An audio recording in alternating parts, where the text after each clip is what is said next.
What is up, fight fans, and welcome to an all-new edition of the Scrap Report. I am, of course, Jason Burgos, and with me, as always, is a man who had a very rough evening when it comes to some of his favorite fighters at UFC 304, and that is the Herald of Hate himself, Anthony Walker, Senor ABW. How are you coping following a tough night on Saturday night? It was brutal, man, for a man like myself, a man who is so proud and pro-black. Not a single brother won on the UFC card last night, so it was rough for the brothers. I mean, black man can't get a break in the UFC, man. What's up? We have a lot to talk about, and I'll run it down real quick before we really start digging into the content. But of course, we'll talk about UFC 304, some of the fallout from some of the major fights on that. Of course, Paddy Pimblett, Tom Aspinall's win, Belal Muhammad's big, maybe upset, you might want to call it, probably like that. We'll also talk about little news about Joe Rogan spreading some interesting rumors about the idea of UFC co-promoting with PFL on a Jon Jones and Francis Ngannou fight. We're also going to talk a little bit about Conor McGregor. He actually dropped a little bit of a news bombshell last week during a press conference with BKFC, revealing how many fights he has left on his UFC contract, plans to eventually fight in BKFC, but we'll get to that eventually. First, let's dig into UFC 304. We talked about this in our predictions. It was one of the more interesting fights of the card. Is Paddy Pimblett, the baddie. He upsets Bobby Green. In a nutshell, Bobby Green, I thought Bobby Green was just going to get that classic, a fighter gets old, but instead Bobby just got silly. And he has said, you know what, I can beat this guy standing, but let me wrestle him. Goes for the takedown. Paddy, who's a very good grappler, that's really the strength of his game, not his striking. Paddy locks him up, controls him, gets all tarantula-like all around him. Eventually gets the submission, the triangle choke, puts him to sleep. Despite the first question, despite Bobby's very boneheaded decision, I mean, just stunning. I was watching, I couldn't believe he went for that. Did you think Paddy Pimblett, did he prove something? Did he show, okay, because he's probably going to get a top 15 ranking this week now after that win? He's won 6 straight in the UFC. Did he prove something to you? Because I know you're one of his biggest doubters. Oh yes. And I'm eating some serious crow this morning. Like I said it on this show last time. I said it on actually, because I mistakenly did like my own separate video predictions, and that will go to the archive, won't get released, whatever. But I was like super adamant about it there, and something that will never be seen by the general public was like, man, I thought Paddy was going to get worked over. But he did what you're supposed to do when you are a high level fighter and you're placed in a situation, you execute. So we can't take that away from him. Even if Green gave him like the gift wrap setup, it's Paddy's job to capitalize on those moments, because I guarantee you, if Paddy gave him a gift wrap setup, he would have taken it as he's supposed to. So we don't want to. I like the term that Pimblett used in his post fight speech, like, time to stop moving the goalposts. We wanted Pimblett to prove that he is of a high level caliber, and he did. So he took out a high level guy with all that experience. So yeah, time to give him his props. Yeah, because in the end, you have to get the job done. I think you nailed it perfectly. He did what he had to do. He made the most of the moment. And in the end, it's still, Bobby Green has had a lot of fights in the UFC, fought a lot of very different fighters, very talented fighters, some of them very good grapplers. And as I believe he's correct, like Paddy mentioned, that he's the first guy to submit Bobby Green in the UFC. That's fairly notable. I mean, that's a worthwhile thing. And that just shows you how dangerous his grappling is. He had the opportunity. He got caught in the Venus flytrap, and he let him go and made the most of it. And I think it's a key win. We could all say, oh, yeah, it was a silly mistake, but that's what happens. I mean, heck, Curtis Blaydes was in the title fight, and kind of off of jail to Almeida making a silly mistake of staying in on a takedown, just eating elbows until he went to sleep. It happens. People try things. They think they're making the right moves, and they make mistakes. And the elite, or not elite, but good fighters make the most of the mistakes. So I think we're both in agreement. And most people like Paddy's not going to be a world champion. That's probably not going to happen unless he takes major leaps forward in the striking, which he was a little bit better than I thought on the striking. I'm glad you mentioned that, man, because one reason why I'm not going to cry from a rooftop that the win for Pimblett was because Bobby just looked diminished like that. I don't want to do that. Because like Pimblett, on the striking aspect, I mean, we didn't get a whole big glimpse of this, but they didn't look that far apart as far as striking acumen in those brief moments. And quite honestly, I think that had a lot to do with what Green did. And whether you can attribute it to like age and mileage kind of catching up to him at this point, because it does happen. A fighter can just all of a sudden they step in there and now, oh, they feel their age and they feel that they've had nearly 50 fights. That's a possibility, but there's also the possibility, like the broadcast was saying, that the commentators were mentioning how, you know, the size disparity, that he got in there with him and he's seeing him move and it just threw him off. It wasn't what he expected. I think Green probably felt some level of desperation not being able to move the way he wanted to move, whether it be mileage and age, or just the fact that this guy who's bigger than he expected, with a longer reach than he expected, moving a little quicker than he expected, was able to do something. So, I mean, we got to give Paddy credit for doing what he's supposed to do in those scenarios. If someone gives you a gift, you unwrap it and you take advantage. That's what he did.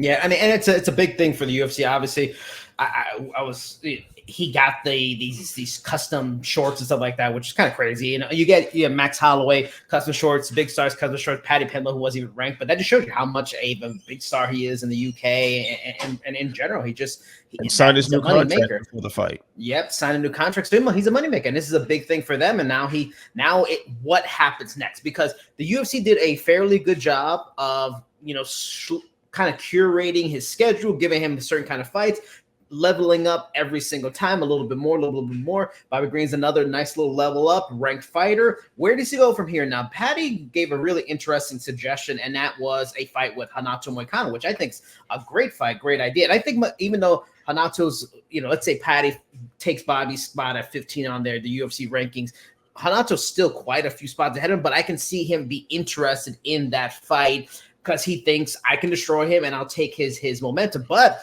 Moicano already has a fight book. He's going to fight Benoit Saint Denis. That's a big fight. I think if Benoit Saint Denis beats him, I don't think he should be fighting Paddy. I think if Renato loses, if he beats Benoit, maybe he's kind of getting too far for Paddy. If he loses, I think it definitely makes sense. But I'm going to throw a couple of other names out there as possible opponents for him. And I think they fit.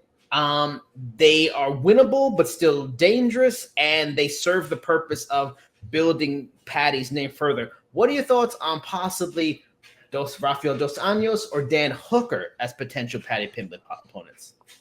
I like those. I do like those. Dos Anjos is particularly interesting. The only problem with those two is that if you beat them, you're really out there front and center in that division. And how much more grooming are they trying to do with Pimblett? I think you get a former champ like RDA who's still, granted, he's definitely on sort of the last leg of his career, but he's still a guy that's pretty dangerous. That can get the job done against the right opponent. And then Dan Hooker, I think, is a very high profile guy who's been very close to contendership a couple of times. You get past those names, like you're really knocking on some doors. I'll share with you a couple of names I had in mind. So Moicano, I think, is the best fit from a ranking standpoint and just the style matchup. That just feels like the right matchup, but obviously he's busy. And the winner of the fight with Saint Denis, like, it doesn't make sense for them to go backward. I was thinking the winner of Matt Frevola and Fahim. I think that would be that could be a good action matchup that makes sense from a ranking standpoint.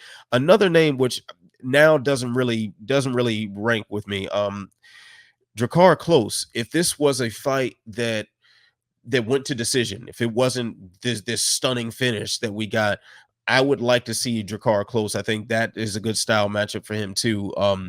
But Moicano is it, man. It's just the booking is kind of. If the Saint Denis fight falls out, then just please rebook with Moicano. Yeah, I like both of those, Klose and Fahim, or Frevola, but I almost feel like we're in the stage now, 6 fighting.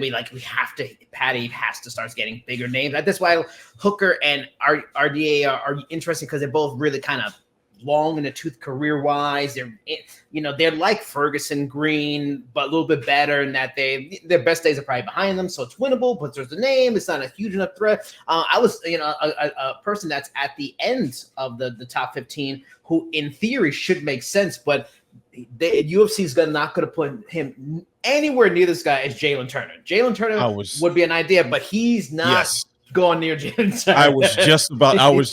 Like they don't want that matchup. I think not at all. Turner just does a damn thing against Pimblett. I mean, we'd have to see that, and I think it's going to catch up to him at some point if he doesn't really, really, really patch up the holes in the striking defense. A guy like Turner is just too dangerous if you're really trying to boost this guy. So maybe they do go ahead and follow your suggestion and turn to a Dan Hooker or an RDA, because those are high profile winnable fights, and you can kind of sneak him up into the title picture while avoiding some of the guys who might really, really give him a headache right now. Speaking of the title picture, the co-main event, Tom Aspinall faces Curtis Blaydes. He gets the win in the first round. He gets the TKO. Interesting fight, because obviously going into this fight, it was a rematch. The first fight lasted 50 seconds after Aspinall turned towards ACL. And what impressed me early was Curtis Blaydes' hand. Now, Curtis Blaydes' boxing has come a long way. He's one of the arguably the best wrestler in the division, but we all knew he had power. But his boxing, his striking has come a long way, and it looked really good in this fight. There was a couple of times where he hit Tom Aspinall with shots he didn't see coming, got Aspinall out of off balance in a lot of spots where he just didn't look right. I was like, man, I was wondering if they might head to a Tom Aspinall knockout loss. Instead, just shows you how dangerous at heavyweight. Everybody hits hard, and then you got a guy like Aspinall, so skilled. He lands a left on him, and that's it. He knocks him down, jumps on him, does what he has to do, gets the finish. The first question I want to ask is, Curtis Blaydes, it took him so long to get to this title opportunity. Many chances where he had this big fight that would have been the break the glass ceiling, get over the hump moments, the Derek Lewis losses. Those are the type of things that he always had setbacks at. He gets into a world title fight looking good and just, bam, gets caught with something he doesn't see coming, and despite a good start and finishes. It's like Curtis Blaydes just cursed when it comes to big fights. Like he's rarely come up big when he needs to in these really key fights, and he gets another one, and it's just like the regretful shaking your head, damn, what happened kind of moment once again for him. I think he's got like that Alexander Gustafsson thing where just you were born at the wrong time. Like you just happen to be born at a time where the guys that have your kryptonite are there. And that's just what it seems like to me, man, because you think about the Derek Lewis fight, like he was super winning that fight until he took that uppercut going for his next takedown to dominate the rest of the round, right? The Ngannou, I want to say the first Ngannou fight, I think he was getting the better of Ngannou until the cut. And then the second time we didn't really get a whole lot. It's just like he's run into these brick walls of like generational type talents. You run into the brick wall of Derek Lewis, who is one of the hardest hitters and most puzzling fighters to strategize for in the UFC, in perhaps MMA history, like one of those just anomalies that shouldn't exist. Then you have Francis Ngannou, who obviously has like changed the landscape of combat sports with what he's done, and also this super freak of an athlete that just took to mixed martial arts very well, very fast. And then Tom Aspinall, who looked like he has the potential to be one of the all-time greats. Like just the absolute worst time. And like you look back at Alexander Gustafsson, in a world without Jon Jones and Daniel Cormier, we're putting him on GOAT lists for what he was able to do. And I think Curtis Blaydes would be in that category as well. It's just really, really crappy timing. Speaking of Tom, obviously, he had these bumps early in those first few minutes of the fight, but in the end, he gets it done. Did that bumpy road early in the rounds affect any at all how you look at him, his place among the top heavyweights, or just it's a matter of you're fighting the best of the best? You can't just dominate anybody. And did this win, another dominant win, another finish? He has a ton of them in the UFC. Did this kind of really solidify this is the legitimate best heavyweight in the world today? and add just more steam to the groundswell of people want Aspinall versus Jones much more than they want Jones versus Miocic. Yeah, I don't take anything from any perceived moments of weakness, because like it's heavyweight, so yeah, everyone's going to hit hard. The thing is, are they going to be able to do things with the same level of technique as Aspinall? Are they going to be able to do it consistently against Aspinall? Do they have the same speed, or is their footwork even or in the same conversation? Like, there are very, very, very few people that I think check all those boxes. I really want to see him versus Cyril Gane. I really want to see that fight, because from just a pure striking standpoint, that seems like the best strategy, like the best guy who has the tools to sort of get the best of Aspinall, or at least match him in a lot of ways. But even then, like, Gane wasn't doing this to guys the way Aspinall's doing this to guys. Yeah. Like, we're talking about something different right now. And this is and this is not even mentioning that Aspinall is grossly underrated on the ground as well. So I just don't know who does this to him. And the only thing I know for certain is that Jon Jones is not fighting this man. That's the only thing I can tell you with certainty. Jon Jones is going to avoid Tom Aspinall like the plague. I think it's a perfect way. And then wherever you're listening, watching, please like, share, subscribe, comment. What was your thoughts on UFC 304? The Aspinall win, Paddy Pimblett's performance, what it means for him. I mean, moving on from there, let's talk about the main event of UFC 304. A lot of people doubted Belal Muhammad. We both did. We think highly of Leon Edwards and his skill set. We saw the first fight, how that wasn't looking great for Belal, but Belal came with a outstanding approach.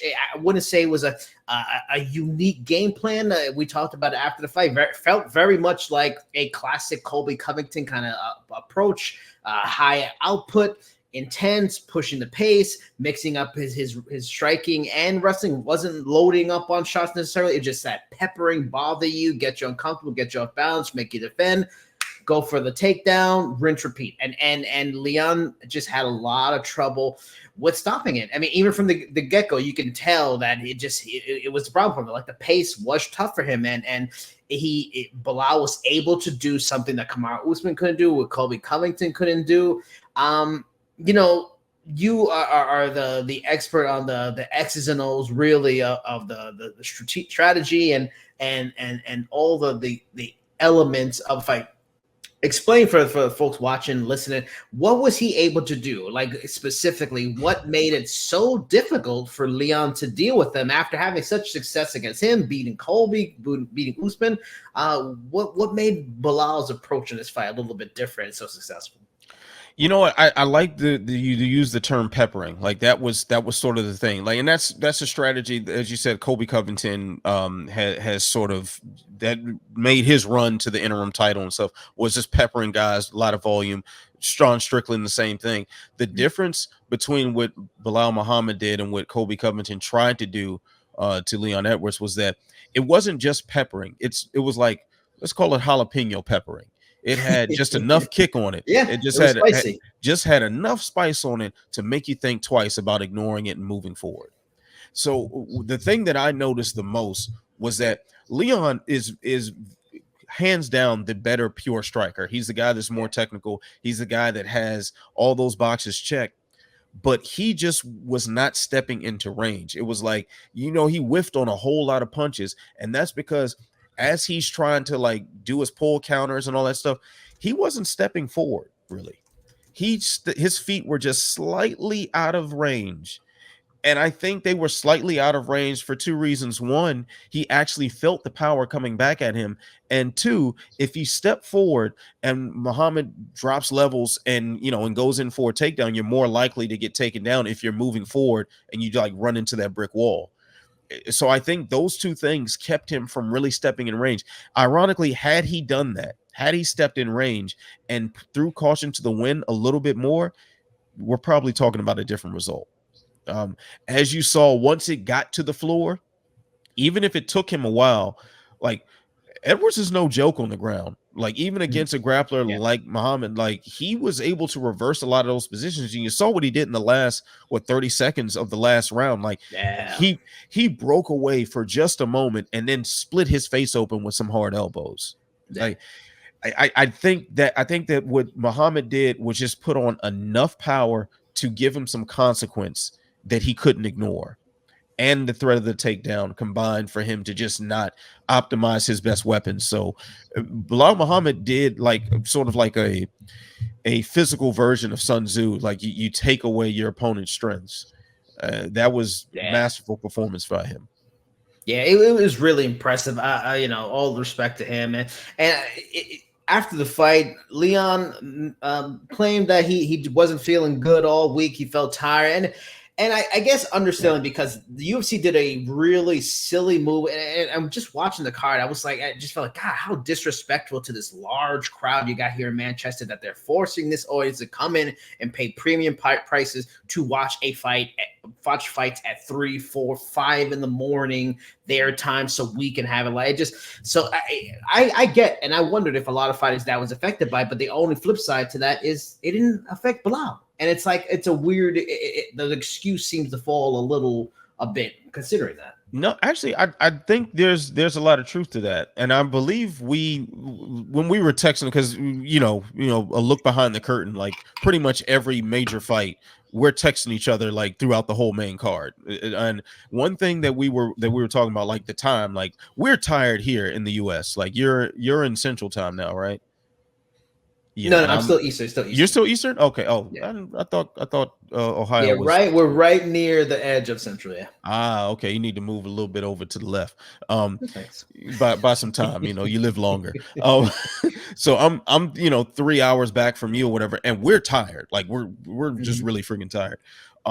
I can't imagine what it's like to be fighting at 5 a.m.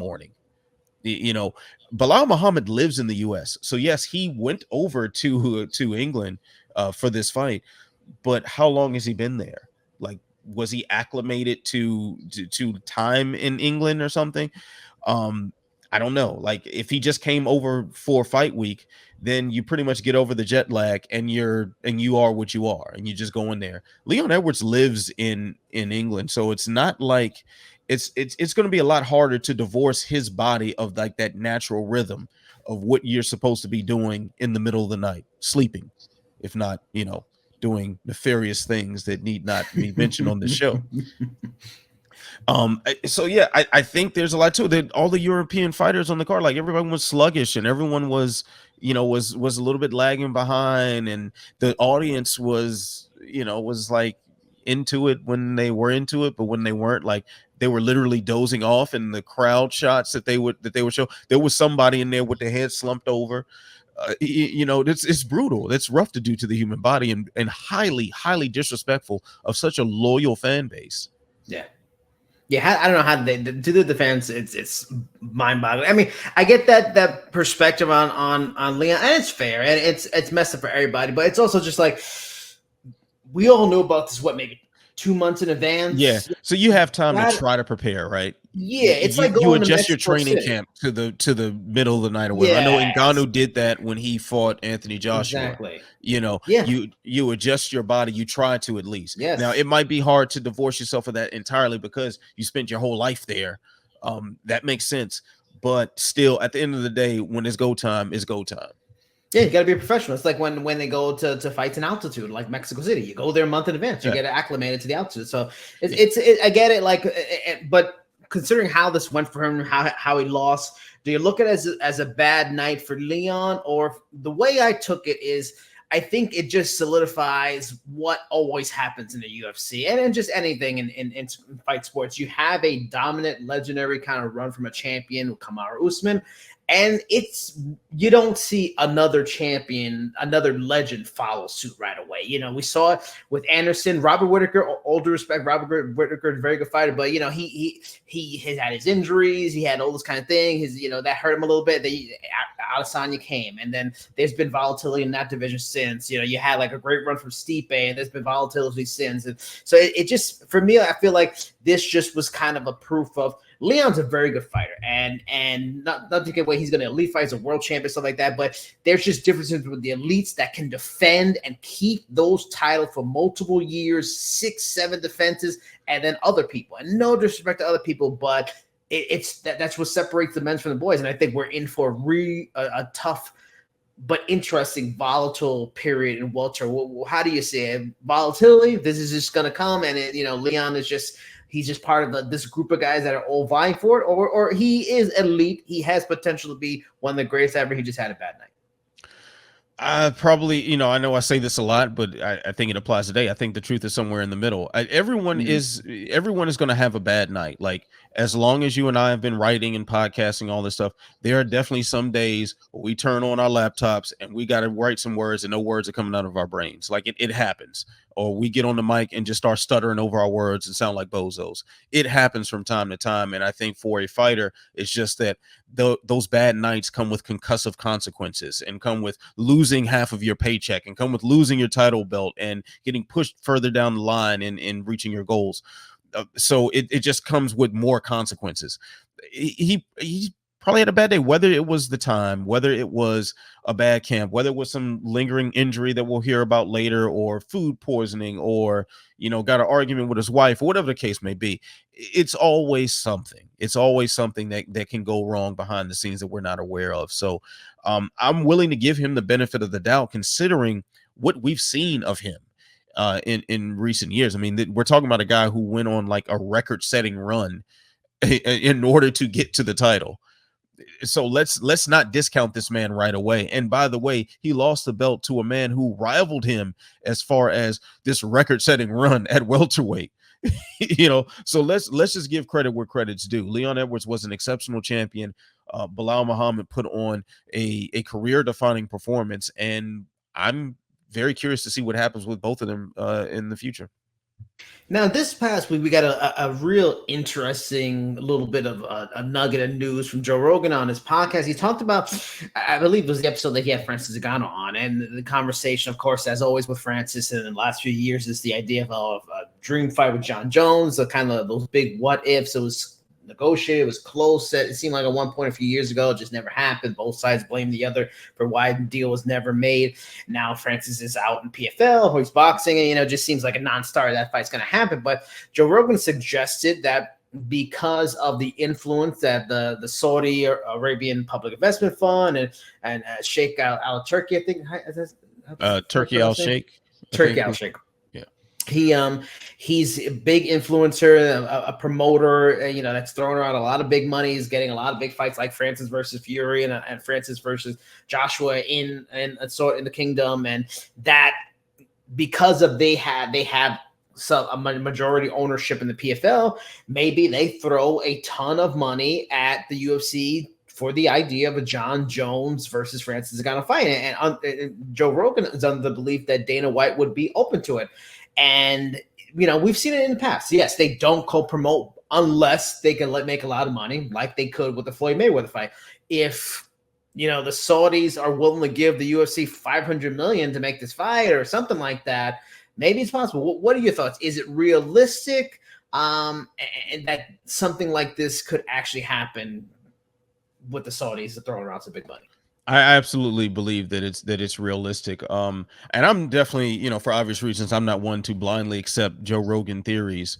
But I do believe that this is very possible. It's just a matter of how high is that number going to get from Saudi Arabia. Like when Turkey Al Sheikh opens his checkbook, like how many commas and zeros is he willing to write down? And that's really going to be the determining factor, because as you said with the Mayweather McGregor fight, like Dana White would laugh about the suggestion. Like I remember when, and I'm sure you remember this too, like we both were in media in our separate corners at that time, but when Mayweather and McGregor was being discussed, and I initially dismissed it as just silly talk, like that. This is total joke. Like Anderson Silva and Roy Jones tried it for years, and I guess the money just never looked good for Dana to change his mind or think twice about it. And even by then, I think it was WME owning it, so they had a different vested interest in how these things perform.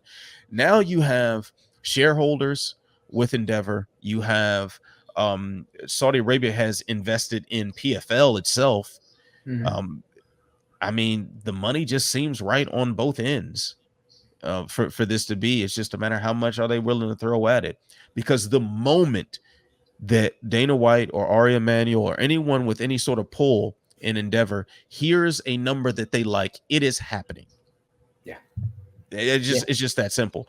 I just don't see it any other way. Like, they are always looking for a way to profit more. Jon Jones is already 1 foot out of the door, so you don't really have much trouble as far as like devaluing the title, because he's already done that. Like, we already have a real heavyweight champion in Tom Aspinall, who's out defending his belt and fighting all the comers that he can. Pause. But if Francis Ngannou comes out there and sparks Jon Jones with the PFL logo over it, it won't mean anything to the UFC necessarily, because Jon Jones is going to leave anyway. So why not? Yeah. Yeah, I think it makes too much sense. I mean, other than just, just being bitter and they're with, now that they're under TKO Group Holdings, and they're big company, a conglomerate with WWE. It's all about what's the more revenue each year, and if they're gonna get a ton of money, they're gonna get a couple of $100 million to then still promote the fight and get a bunch more from it. It on a business level, it makes too much sense. Just like the Floyd versus McGregor fight, because they co-promoted that, so they got a chunk of that. One of the biggest boxing buy rates of all time. It just makes too much business sense. And then, like you just said, you nailed it. It's a perfect kind of swan song for Jon Jones. I'd be shocked if Stipe beats him in November. If he does, awesome. It really solidifies Stipe as the greatest heavyweight of all time and puts him in a specific place in sport. But Jon Jones, let's say he assumes he beats Stipe in November. He doesn't seem to want anything to do with Tom Aspinall. It's the perfect fight to make because of that reason. If he loses, it doesn't diminish the UFC heavyweight title, because they already have a heavyweight champion, and that they'll say, oh, this is for a non-title. This is just a super fight between two companies, that just like McGregor versus Mayweather had no title in line. It was one of the biggest fights of all time. It makes too much sense. You always wonder about the people having their say in something like a co-promotion, but PFL ain't gonna say nothing. They're gonna just do it and take it. The Saudis are in control. They're just gonna go along for the ride and just be happy to have their logo next to the UFC's logo in any kind of way. Yeah, and you told me, and for instance, Ngannou, man, this is a guy who has options. Like, he doesn't have to fight for PFL. And quite honestly, unless this Jon Jones fight happens, I'll honestly be very surprised to see, for instance, Ngannou step into the smart cage. I'll be very surprised to see that. So if you present to Francis Ngannou this attractive offer, and he's all right, cool, let's take it. Let's rock, because otherwise, hey, I can box Zhilei Zhang or something. Like, I can do, I can just do what I want. So peace. Like, it just makes too much sense. And even with McGregor Mayweather, there wasn't a belt attached until they made up one. They made up that money belt just for this fight. They can make up a belt for this. They can make the lineal belt or the legacy belt or whatever you want to call it, and that could look nice on the poster and a photo op afterward, and then it's done, and we don't have to talk about it no more. And what's that? What was that company? Bama or something like that? Bama, the Bama heavyweight title or something like that. And it in a way, I agree with you. I don't know if Francis is ever going to fight for PFL, but if he doesn't, but this happens, in the end, it kind of pays off the contract. This is probably even more valuable than him beating someone that's already on the roster, or more valuable. So it just to have that branding of this huge fight. There's still a lot of people that are going to go, what's PFL? And that's all you want from a business perspective. You want people that don't know your brand enough to go, wait a minute, what's PFL, UFC, PFL, what is this? And start asking questions and maybe go down a rabbit hole. So it benefits them. And it makes perfect sense, even if just from a athletic standpoint. For Francis, that's the biggest fight that he's going to get anywhere. And for Jon Jones, no better way to, we've all heard these rumblings about retirement and stuff like that. No better way to go on a three-peat at heavyweight of Gon, Stipe, and Ngannou to have your heavyweight run. I mean, it solidifies him as the best ever. But again, wherever you're watching this, listening to this, whatever platform, please like, share, subscribe, hit the subscribe button, comment. Let us know what you think of this interesting rumor about cross promotion between the UFC and PFL. But on to our last topic. We were just talking about Conor, and that's where we're going to go. Conor McGregor revealed, because if you don't know, he actually owns a minority stake in Bare Knuckle Fighting Championship. He got a stake early this year. He was at a press conference for the company in Spain to promote an upcoming event and revealed that he has 2 fights left on his UFC contract. Theoretically, one of them should be this Chandler fight that hopefully happens before the year ends. And he's very much interested in fighting for Bare Knuckle Fighting Champion. And we talked about it when that deal was made and he brought a stake. I thought, makes sense for him to eventually fight there. And it makes sense for them to have a fight there. Even if he loses the next 2, it's still a huge value get to have him come in and fight for them. Is this, we've talked about this so many times, that we don't think Conor is ever gonna get back in the octagon. He's stalled out so many times.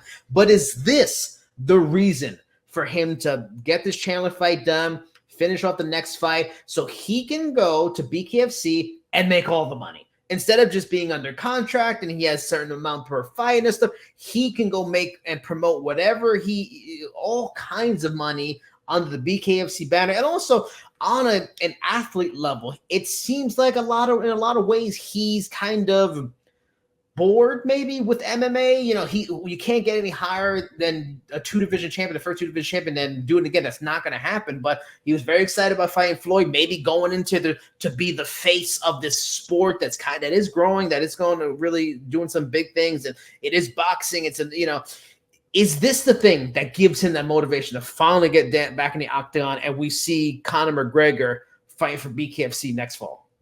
I'd like to see that. I think he would do very well at that financially and from a competitive standpoint. Like I've shaken the man's hand before. His hand is like a cement block. Like the dude, as a bare knuckle boxer, would just wreck a lot of people, especially with the level of competition that they have there now. Like he would run shop. Even this whatever version of him, the Roadhouse version of him, probably still gets it done. We're talking about a guy who in the last 3 years, he's fought Agent 47 more times than he's fought in the octagon. He's fought Jake Gyllenhaal more times than he's fought in the octagon the last several years. At this point, Conor McGregor, the fighter, is a mythical creature to me. Like this is like we're talking about the History Channel. Like when I turn on the History Channel, I'm going to watch World War II documentaries. I'm going to watch something about like the Great Depression, and then this long era, way far in the galaxy, far away, of Conor McGregor being an active fighter. No. That's just where we are. This is History Channel material we're talking about. Conor McGregor is also a guy who has his hand in so many different pots, and he gets really excited about things, and then they just kind of go away. He was really excited about going on this huge run to he was talking about trying to fight at middleweight and take that belt on. He says all these things and then doesn't deliver. So this is probably just another thing to say that he doesn't deliver on. In the meantime, his name and his brand still can promote BKFC and still can attract dollars, and he's still going to rake in checks. So if and when he does complete his UFC contract and then go over to BKFC, maybe it's set up for him. I would love that. I would love for him to just fight Chandler, get that done with.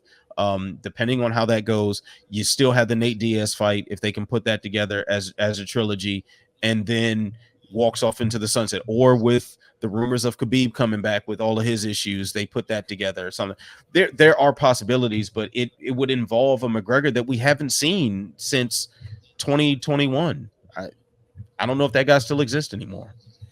Yeah, it's hard to ever at this point expect him to ever fight again. But I just have a sense this is the thing that gives him motivation. He just lack motivation. When you're filthy rich and one of the most famous athletes in the world, what's the drive, the motivation to go in there and get into a fight? I mean, so obviously, this kind of building this thing, because if it was up to him, he'd love to have some ownership stake in the UFC, but that's just not going to happen.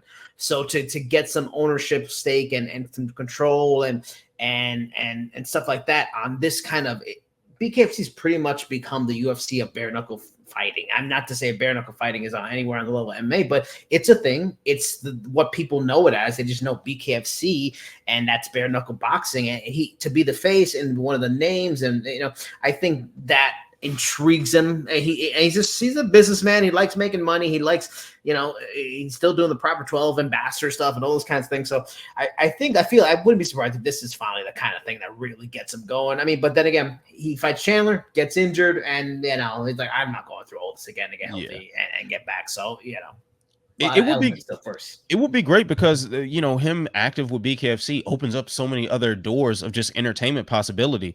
I mean, last night we got to see one of their champions, John Dodson, in Rising. As part of this new partnership where they exchange talent and whatnot in Japan, embracing bare knuckle fighting.